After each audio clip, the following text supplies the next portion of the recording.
राधे राधे। आप सबका स्वागत है मेरे चैनल में।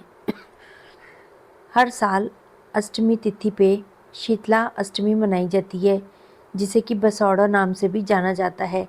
यह पर्व होली के 8 दिन बाद मनाया जाता है और इस खास अवसर पे माँ शीतला देवी की पूजा अर्चना की जाती है। इस दिन महिलाएं संतान के अच्छे स्वास्थ्य, लंबी उम्र के लिए इस व्रत को करते हैं और शुभ फल की प्राप्ति के लिए माता रानी से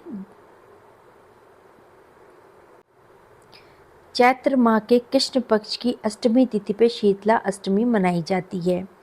माता रानी की पूजा की जाती है और माता रानी से अपने परिवार के लिए सुख समृद्धि, लंबी उम्र, संतान के लिए मांगी जाती है। इस बार चैत्र माह के कृष्ण पक्ष की अष्टमी तिथि की शुरुआत 11 मार्च को रात को 1:54 पे होगी। वहीं इसका समापन 12 मार्च की सुबह 4:19 पे होगा। ऐसे में शीतला अष्टमी 11 मार्च को मनाई जाएगी। शीतला अष्टमी माता की जो पूजा का मुहूर्त है वो है सुबह 6:36 से शाम के 6:27 तक का।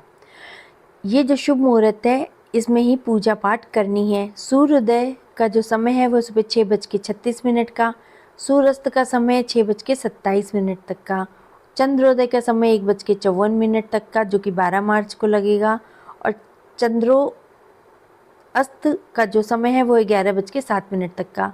ब्रह्म मुहूर्त है 4:48 तक का और 5:57 तक का। गोधूली मुहूर्त है सुबह 6:25 से 6:49 तक का। अभिजीत मुहूर्त नहीं है इसमें कोई भी।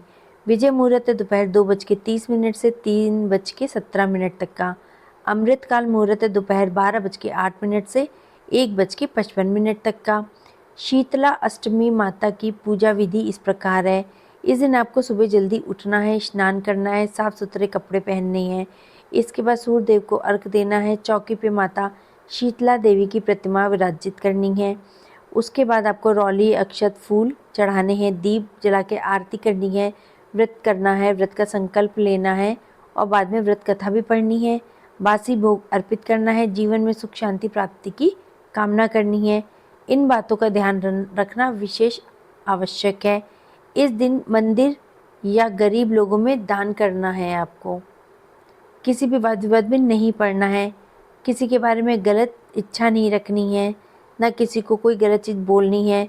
और भोजन अगर कर रहे हैं आप तो तामसिक ही भोजन आपको नहीं करना है। बस तामसिक भोजन नहीं करना है और आपको सात्विक भोजन ही करना है, इतना आपको बस ध्यान रखना है।